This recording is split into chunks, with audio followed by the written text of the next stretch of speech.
Suns up! What's up everyone? My name is Wally and today I'll be showing you guys how I did my first oil change on a 2015 Subaru WRX and hopefully you guys get something out of it. Yeah.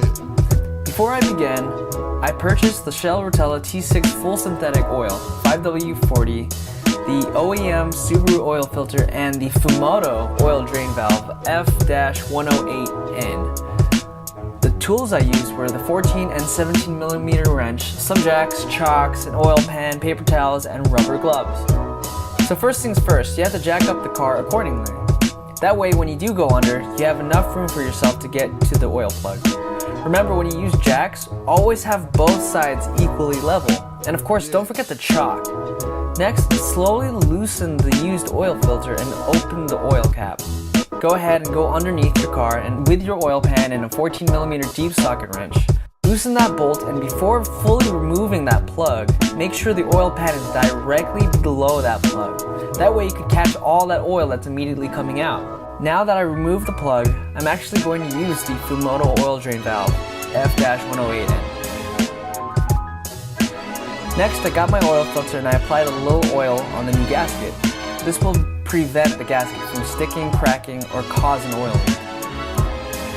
Before I finally put the new oil filter on, I cleaned the inside of where the oil filter would normally be placed.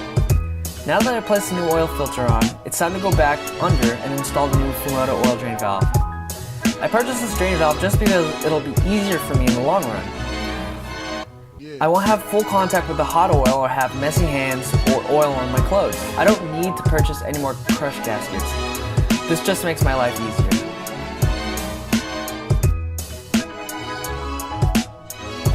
Here I actually had to get a 17 millimeter socket to tighten the drain valve. Once that's all done, I finished my car with adding 5.4 quarts of synthetic oil. After all that, I tracked my mileage on my phone and I'm finished. Thanks for watching. If you guys liked what you saw, please give me a like, and if you want to subscribe, please subscribe. Leave a comment on your thoughts, or if you have any questions, feel free to ask. On the next episode, it's 30,000 miles maintenance, so I'll be changing the rear differential gear oil. You guys have a good one. Thanks for watching.